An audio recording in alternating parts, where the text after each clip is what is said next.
10:44. I will go ahead and get started. My name is Shaquina Reese. I am an educator. I'm an MPSS coach, and that means that I am an instructional coach. And so what I do is within the school board, I work in Pinellas County Schools. I look at the processes that we have going on. I look at the data for all the tests that our students take. I also create the interventions that they're in so that we can boost their scores, their understanding in relation to what the data is saying about our students. I was just recently at Lakewood High School, where I don't know if you guys kind of keep track of it, but we did go from a C to a very bright B, and so that was a blessing, right? So I'm happy to say that I was definitely a part of that, right? A part of making that process and helping that to happen. I did 1 year. I did 2 years at Lakewood. Our first year there, we came in and kind of revamped everything that was going on. We introduced our PBIS system. We introduced some new processes that were happening at the school. And then by this year, that's where we are. I will be at 2 schools next year. I'll be at Mount Vernon and Jamerson Elementary School. My foundation is elementary school. I have not been in elementary school though for about 7 years.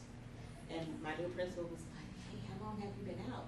And I was like, I don't know, about 7 years. She was like, I could tell because when you did the tour, apparently I was looking at the little people a little different, right? I don't know. I also am a mother of 5. I have 4 boys and 1 girl. And so that is a blessing, but I also wear many other hats. My husband and I are very active in our church. We're both deacon and deaconess.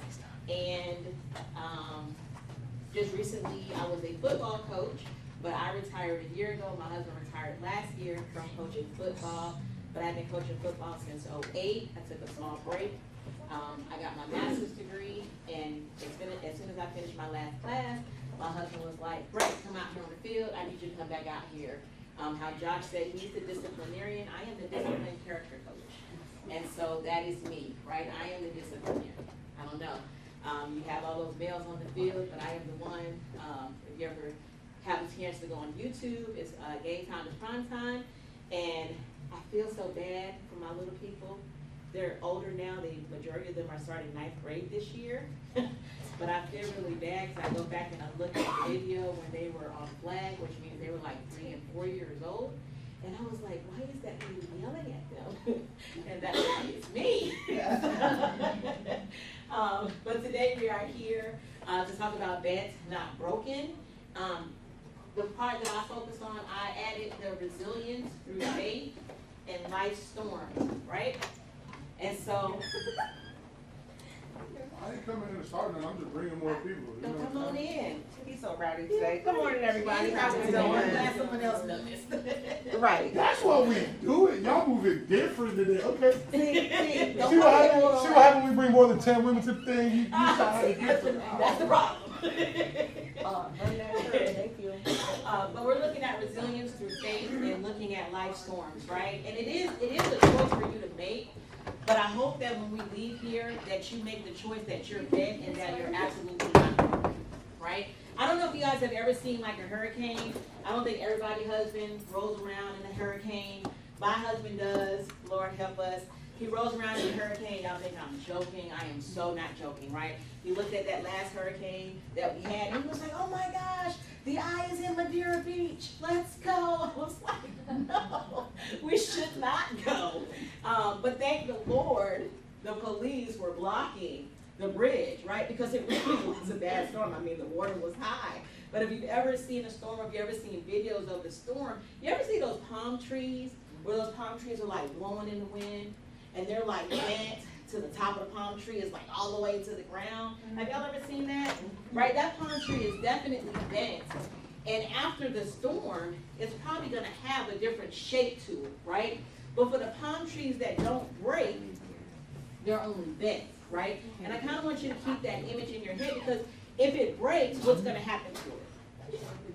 It dies, right? Keep that notion that if it breaks, it dies. And we're not dead. We're still very much alive. And so I'm going to guess that we've been through situations in our life, right, where we may have felt broken.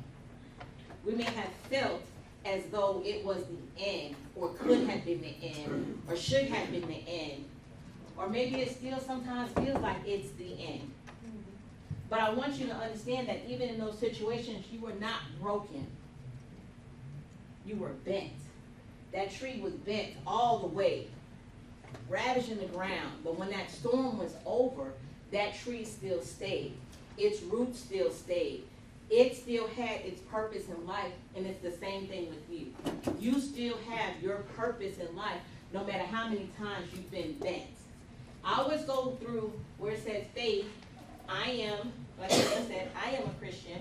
And so Josh always says, he wants me to open it up, but I wouldn't be myself if I did not have the conversation about the faith that goes into it, at least for me in my aspect of life, right? Because without my faith, I probably would have thought that I was broken. And when you're broken, just like that tree, you're going to do what? Besides being dead, you're just going to do what? You're just going to lay down. You're just going to lay down, right? And so our job is not to just lay down. Our job is to stay resilient. And so thank you, Dr. Rowe already talked about Job. Tell me a little quick things what you remember about Job. Dr. Rowe just told us. Go ahead. His faith was really tested when he lost his family, lost his wealth, and he was a man of God, and he was really wealthy before that. Yes, yes.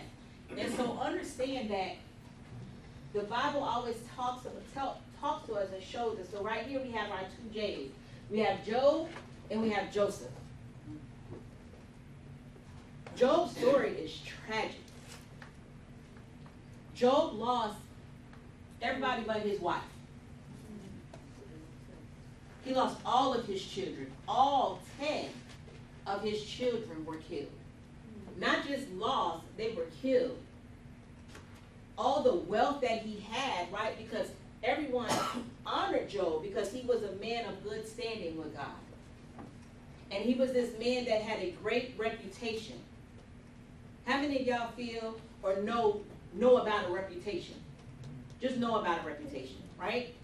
A lot of us live life to have a good reputation. When people think about us, we want them to think about us in a good sense of a fashion, right? Job had that. All of that was taken from Job. All his money was taken from him. All his children were taken from him. Even the reputation that he had, they told him, man, obviously you did something to God. You might as well just go ahead and curse God and die. And that wasn't just the people that was around him. That was his wife. That's why I said the only person that God was his wife. Right? But Job easily could have been broken. And maybe that's an easy situation to be broken in. There's plenty of people that I know, I think like the older we get, the more life occurs, the more you see people pass away, the more you see your friends' kids die. You see so much that happens and occurs around us as you live in a society. And if you're actively involved in it, the unfortunate of life is that you see more death than you ever really thought that you would imagine to see. But Job wasn't broken, he was bent, right? Because Job does come out of that. Job was resilient. And Joseph, well, his brothers were jealous of him because God called him to be who he was supposed to be, and he thought it was the greatest thing in the world. And so he was just telling everybody, oh, brother, you gonna serve me. I don't know, I have 5 kids, and that middle, that second, that youngest boy, and that second oldest boy, if that youngest boy, and Joseph was the youngest, right? Can you imagine, I don't know if y'all have children, right? Or if you have a sibling that's younger than you. But can you imagine, I just cannot imagine Solomon telling Isaiah, bro, you're going to serve me. I don't think Solomon going to make it, right? I just don't think it's a thing. And it was the same thing. His brothers were like, there's no way in the world we are not serving you. As a matter of fact, we don't even really like you. They threw him in a ditch. They sold him for slavery.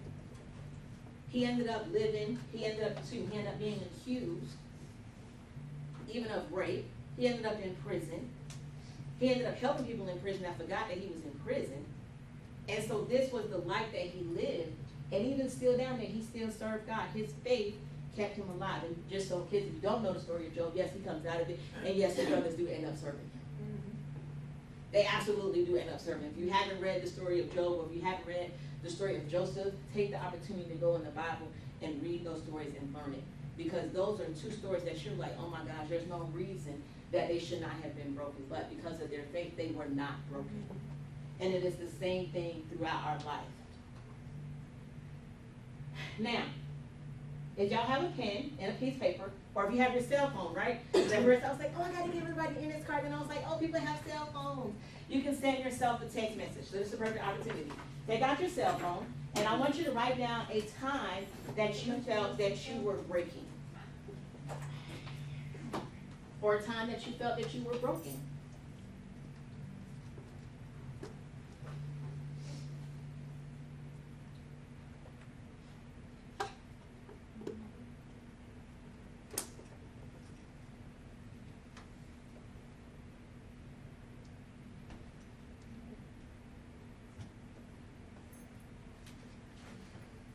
And for some of my younger ones, think about a time when you was like, maybe at school you felt like somebody was doing wrong to you, or you felt like it was the end of your reputation and somebody was saying something about you that they shouldn't have been saying.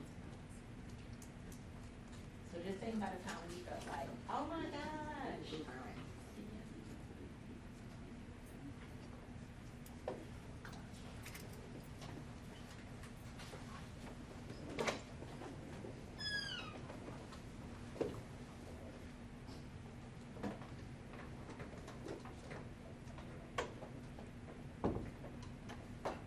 Does anybody want to share that moment where you felt like you were breaking? My grandfather was murdered in September of 2023. He was on a walking trail where people were walking, and there was a guy that was from Mississippi. I'm from Boston, but he was up there in Boston, just kind of doing drugs, and he had like schizophrenia and stuff, and just stabbed my grandfather constantly. Just left him there.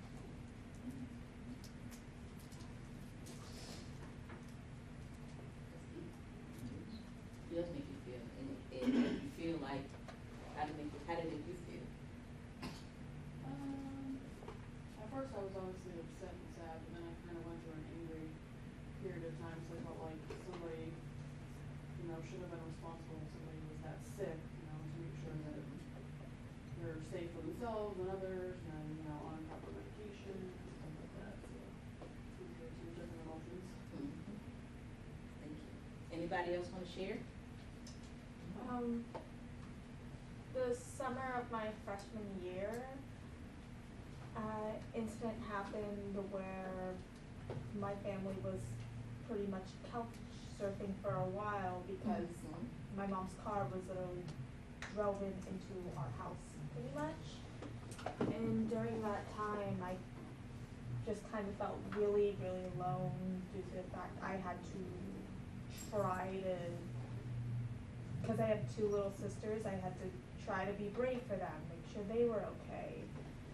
And I just really felt I couldn't talk to anyone because my mom was also going through a dark time, and I didn't want to bring any more onto her. And during that time, I just got more addicted to my phone and closed off and everything. But it was also during that time where I started going to church more, and it slowed down. And no matter what the situation is, right? Trauma feels, right? You feel it. From one extreme to another, you feel it. And how you feel is what it really is. I know recently when we went on a trip. It was the end of the school year. School ended the 31st. We left the 31st. We were out of the state of Florida. It was gone. We was having ourselves a great time.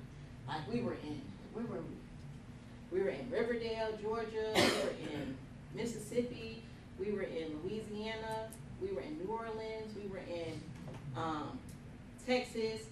We were in Dallas. We was in Houston. Like we had us just like this great trip, right? And then we came home. When we came home, we got home at like 11:30 at night. We walked in the house. I didn't walk in the house. I stayed in the car. The kids came out and was like, Mommy, you gotta come in the house. The floor is wet.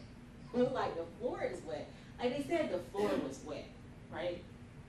The floor is wet. But really, the floor was not just wet, right? Because the ceiling that's supposed to be on your ceiling was on our floor. And the rain that's supposed to be on the outside of the house was definitely on the inside of the house. And I'm not talking about like, just like in a small little micro section, right? Our house is not that big. It's 7 of us in the house. Maybe we have about 1,400 square feet, right? But in that 700 square feet of the house, that whole half of the house, they have a ceiling or roof. And that whole half of the house was wet with water. Like not figuratively, but literally. And so you may think, right? I don't know, in that situation I felt like God was telling me the house gonna be fine, right? And I was like, it probably would. Took us about a month, and it is. But during that time frame, like when we got back and we had to stay in the Airbnb, by the grace of God, we was able to stay with my family in love. From my King Mama, I love them. Those are my parents. I let them borrow my husband. Those are my parents. But we were able to stay with them. We were able to stay in a variety of places. The kids went to FCA for a week, so it really worked for us. But what really wasn't working was like the us, right? Thought my kids was crazy. Kind of wondered if I was sane. Kind of wondered if my husband was sane, because I don't think he was, but I don't know. But maybe he was. But in those moments when you feel like you're breaking, and I felt like my family unit, which is a tight unit, I felt like my unit was breaking, right? Our house was collapsed. We were in a stressful time, but I don't think anybody was really handling the stress the way that they needed to be handling the stress. I think that a lot of us were being very self-centered about it, right? My kids felt like they were on summer, and them being on summer meant that they just had this freedom to do nothing. But our ceiling is on our floor. And so the nothing that you think you need not do, you need to do, right? But they felt they was on summer, so they really thought they had nothing to do, which was baffling to me, because we're one unit. So I kind of felt, worried about the ceiling, but I felt like my unit was breaking. I thought it was breaking, right? Then my husband thought I was breaking, so he called my best friend on me, and he was like, you need to come over here and have a conversation with her. And I was like, bet, whatever. So she and I sat down and we talked, and I was like, he called you, didn't you? She was like, he did, but I'm not supposed to tell you. Okay, but okay. So we're talking. And then before I knew it, like I started bawling. Like I'm boo-hoo crying. Like I'm crying. You ever have those big drop of tears that like drop down your face, and you know like those are authentic tears, the way they're just like rolling down your face? And I mean, these tears are rolling. And I'm like, oh my gosh, I'm crying. Because I'm a crier, but like I'm a crier because like the commercial was awesome. I'm a crier because the end of the movie, like everything worked out. Like I'm that crier. I'm not like oh my gosh, I'm not this crier, right? But in this moment, that's what I thought was happening. And then the next day, we get ready, we're going to church, and then all of a sudden, like, the real life ceiling came in. Like for real, my husband and I sent the kids to the church, and we stayed at the Airbnb that we were in. And we stayed at this Airbnb, and I mean, we must have hashed out. This year we would have been married, we had been married for, I don't know what year it is, 25? For 15 years we've been married, right? In that moment, all of those 14 years of whatever has happened in 14 years, where you thought you was okay, you felt like everything was breaking. That's what we felt like. And it didn't take a short amount of time. The kids went to church. We called them and was like, hey, don't come home. Figure out where you going. right? It was like, oh, where are we going? I don't know. You got a car, just go, right? That was a literal conversation. Of course, they ended up at their grandmother's house. That was the safe place for them to be. They ended up some other place we found, but they didn't okay. But we're going. We're going. I thought that I was here. That's what I thought. My husband's here today. I don't know if y'all saw me with him. But obviously, we were not here. We were here. And when you're in a bending, understanding that it's stressful and it's struggles, we talked for 12 hours. We have never talked for 12 hours.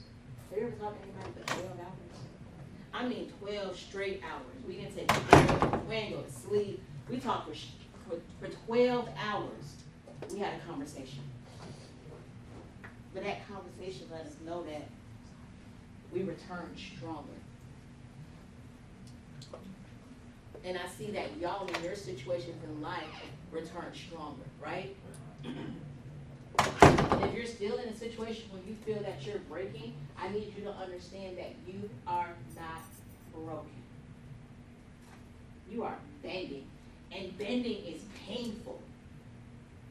But when you bend, you still come out stronger. And that's what you have to understand. And I think in 14 years, but we came out stronger than we ever came out. And we've had plenty of conversations. But in this conversation, in this moment, in this time, we came back better. And because we came back better, the children that I thought were crazy, probably still are. But they're coming out stronger. Like yesterday I asked them, I said, oh my God, y'all got to get these bags out the living room. And most time when I say that, I have to say it like 100 times, right? I say get the bags out the living room. And then I turned around and I was like, I told my husband, I said, boy, hell must be frozen. Because they came in and they got those bags and I didn't have to say anything else, right? But in that moment, like I said, I felt like I was breaking. But here's the part that gives you strength. That is the part that gives me strength. And the only thing I can tell you is that the strength that prayer gives me is the strength that it can give you. And it's plenty of people that be like, I don't know what to pray.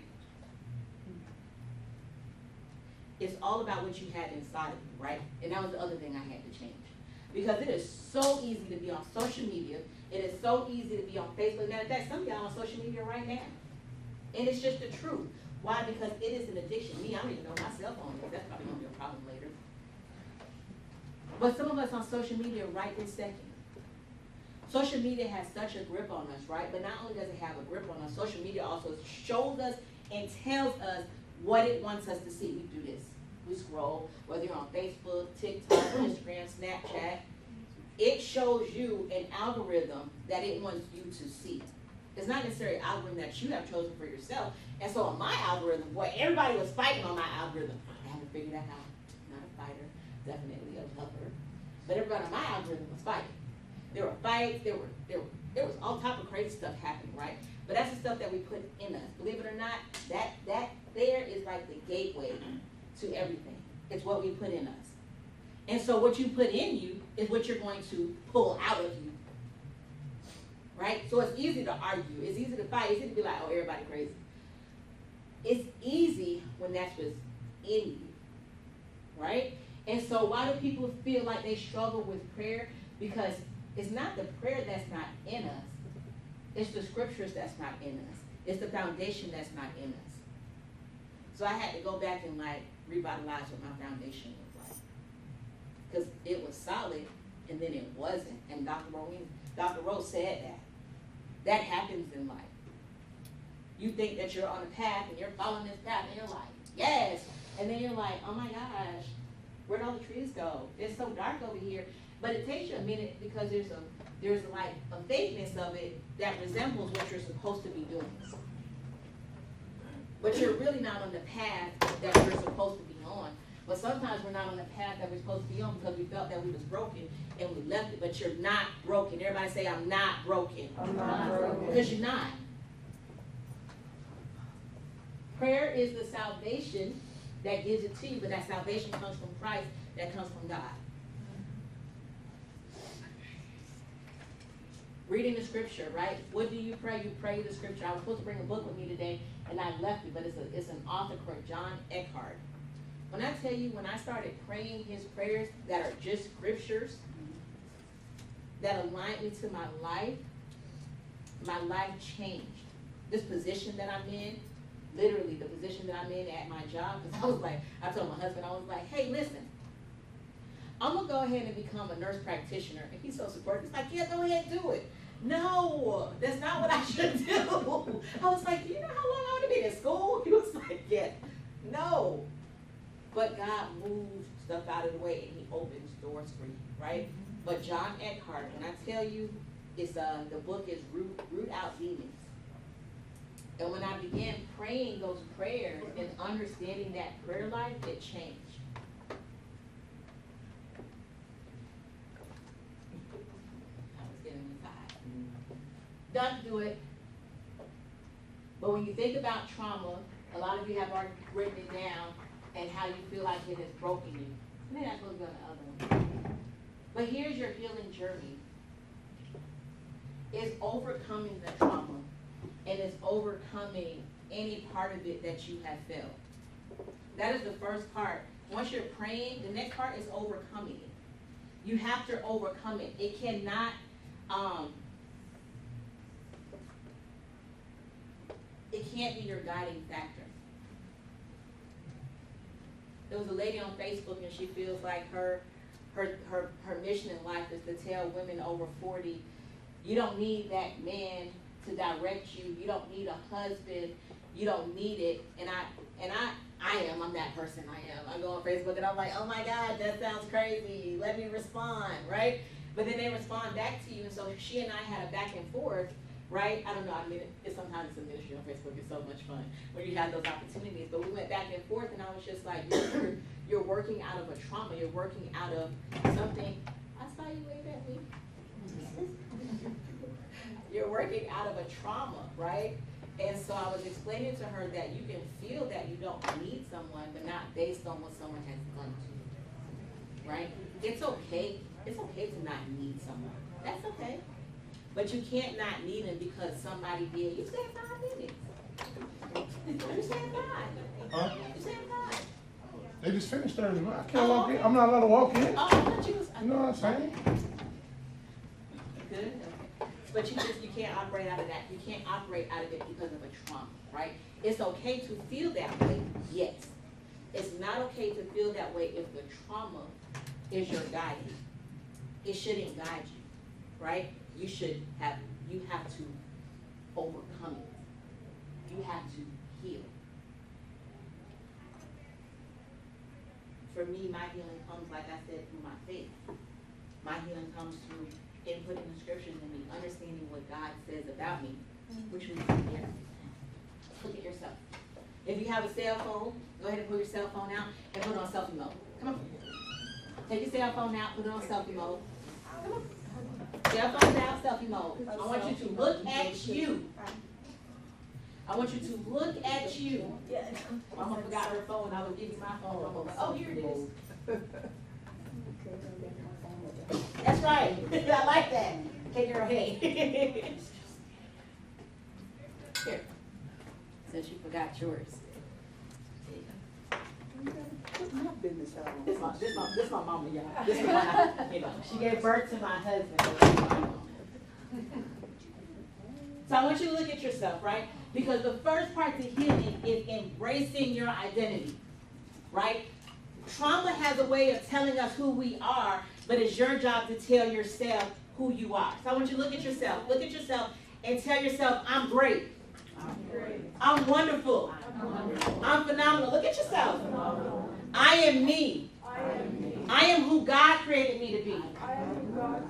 There's nothing that anybody or anything in this world that can say about me except how great I am. Now I want you to take 20 seconds and I want you to talk to yourself. Ignore everybody else in the room. I want you to have a conversation with you about who you are. I want you to embrace your identity and who you are. Come on, 20 seconds. I'm gonna be quiet. Talk to yourself. Out loud. Okay. Talk to yourself out loud.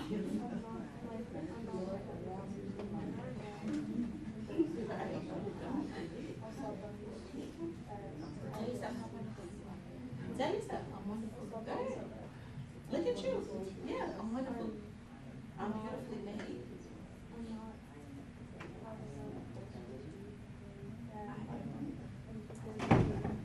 10 more seconds.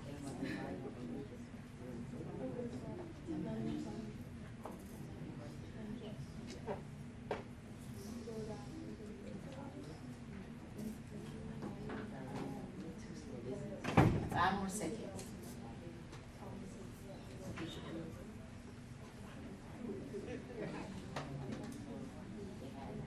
3, 2, 1. People do not realize how important it is for you to talk to you. People will always feed into your life, but remember what you put into you. I was going to have mirrors. Me and Lanai were looking for them. I remember I told you my ceiling, so I don't know where mirrors went. But then I was like, you don't carry mirrors anyway. But everybody carries their phone. Everybody takes selfies. Take the opportunity to look at you and talk to you. And talk to you. Make sure that you're talking to you. Right? Because everybody else is going to talk about you. Everybody else is going to tell you, even parents. I told my son today, I was just like, bro, you got to be a leader. You got to be a good follower. How are you a leader and you're not following any directions, right? But then I got to go back and follow up because, yes, you're a leader, but I really need you to follow. But then he needs to look at himself and be like, I am a true leader. I am myself. I am who God has created me to be. But most people that speak into our life, they don't come back and follow up with us and tell us how great that we are. We only hear what we are not doing. Oh my gosh, you're not doing this. Oh my gosh, why did you do this? Like, stop letting people talk to you like that. You don't have to get mad at them, but you also don't have to take in what they're telling you. Because you are so much greater. You have so much more power inside of you. You are not broken, even though sometimes you are just like, you're just laid out. You're just so tired. You're tired. But people don't ever tell you that feeling tired is normal. Feeling fed up is normal. Those are normal feelings that people don't ever talk about because, as Dr. Rose said, when you get on Facebook, everybody has the perfectness on Facebook, right? Everything is perfect on Facebook, except sometimes they don't realize it's not, but to them, that's their perfect. Some of you have mess on Facebook too, but you get the idea. But people look at your life, like people look at our life, and they're like, oh my gosh, you guys are just so wonderful. And I'm sitting over here like, oh my gosh. It's true. Dr. Rowe even talked about the hair. I struggle, right? I struggle. I saw Josh. I struggle because I don't know. Society says my hair should be one thing, and I don't know. And then I struggle. Should I? Shouldn't I? What does my face look like? And then sometimes I just be like, I don't know. I'm me. I have a friend that tells me, she said, when you walk in a room, you do this thing. Why do you do that? I'm like, I don't know. I just. And I'm just like, I love me. You know, she's like, you look like it. I do. I love me. The totality of who I am, I love myself. Love yourself, no matter what. Sometimes I walk past the mirror, I'm like, oh man, that's how I look today? Sometimes I walk past the mirror, I'm like, that's how I look today? I don't know what I did. But because I just love me, it doesn't matter if I look a mess or if I don't look a mess, I'm still just like, hey, how y'all doing? You good? You all right? Oh, okay. And they're like, why are you like this? I'm like, I don't know. But God asked me to just be myself. Look at myself. Be myself. Don't be what somebody else asked me to be. And sometimes don't even be who you're telling yourself to be. Right? Because sometimes we're like, oh my God, they said this about me. This is who I am. No. It's not. Sometimes we believe what people say. The world is a liar. You have to believe what you put in you. You have to believe what God says about you. And just like that tree, you may be bent all the way down. You may feel like you're broken. Your roots are still rooted, and your purpose is still your purpose. And you are placed here with a specific purpose. Walk in that purpose. Find your purpose. Like, I don't know what my purpose is. I don't know. You probably don't know. But I guarantee your purpose is not to feel bad about yourself. I guarantee your purpose is not to be down on yourself. I guarantee your purpose is not what somebody told you was. Unless they told you you was the greatest, most awesome thing in all the world. If they didn't tell you that, bump what they said. Because it's not your purpose. It's not who you're designed to be. Most of the time people don't tell us the stuff that we're designed to be. They tell us who they desire us to be, or who they want us to be, or even sometimes people just hold you down. They don't even realize that they're holding you down. Then bump them. I love people, but people don't matter like that in your life. I love people. I will embrace. We were in Canada. That lady came up to us, and I had to tell her, baby, I love you. She was like, there's no way. I'm like, I absolutely do. Come on, bring it in. It's just what we do. I love people, but people cannot matter like that they influence and bring you down. Talk to yourself. Embrace your own identity. This is a journaling. If you want to take a picture of it, you don't have to do it. Create a journal for yourself. Find prayers. How many of you use ChatGPT or any AI? Yeah, right? I use ChatGPT. It is my secretary. My kids do not understand why I say it's my secretary. Like, I'll be like, hey, we got this daily schedule for today. I need y'all to break it down for me so that we can do it. And ChatGPT will do it for you. But do you know that if you put in there, ChatGPT, this is how I'm feeling, I need a prayer for today. ChatGPT will give you a prayer. And if it gives you a small prayer, just be like, hey, I need you to really go in. And ChatGPT is like, I got you. Right? Crazy, right? But it works. I typed in there, I was like, show me some John Eckhart prayers. And it was like, whoop. It took it right from the book. It knew exactly what I wanted. It gave me a small one at first, and I was like, no, I want the full prayer. Stop playing. ChatGPT was like, oh, okay. My kids was like, mommy, what you got going on? I'm like, I don't know if my secretary works for me. It works. But design a journal. Any AI will design a journal for you. Put some papers together. Start writing down your thoughts. Start looking at who you are, right? Journaling your testimony. Reflect on your personal experiences of resilience. Start telling yourself exactly who you are. Because you are not broken. And if you thought for 1 minute that you're broken, you've never been broken. There's nothing in life that has ever broken you. And there are plenty of things in life that have come up against us and it has never broken you. It's only made you stronger. You didn't die. You live. And you're living. And you're living for a purpose. And you're living for a reason. And you have to absolutely love you.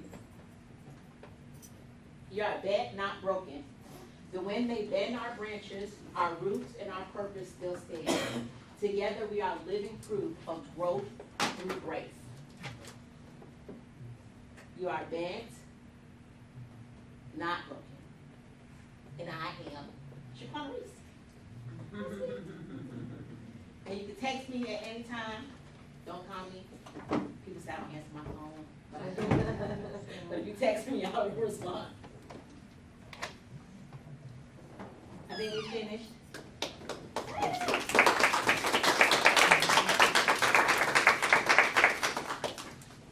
Now I think after this, does anybody have any questions? Any? None? Tell me an encouragement that you're going to tell yourself. Josh, waiting for us? We're not, yeah, they got, I think they're out there. Yeah. Real quick. Tell me. What you say again? I don't remember. Thank you. Tell me an encouragement for yourself. Never give up. Never give up. Always say I'm beautiful. I'm awesome. Yes! I decide who I am. You decide who you are. Yes. The sun will always rise. Say it again. The sun will always rise. Okay. All right. And it will. It's like a car wash, right? In that car wash, you feel like everything is the dirtiest you ever been. You know, the car is dirty, but when you come out on the other side, you come out what? Clean, not clean. It's only temporary. Alright, I'm gonna turn you over to Josh, where he comes back over here and looks in the window. Y'all know he was in the window, my husband was in the window, they're hilarious.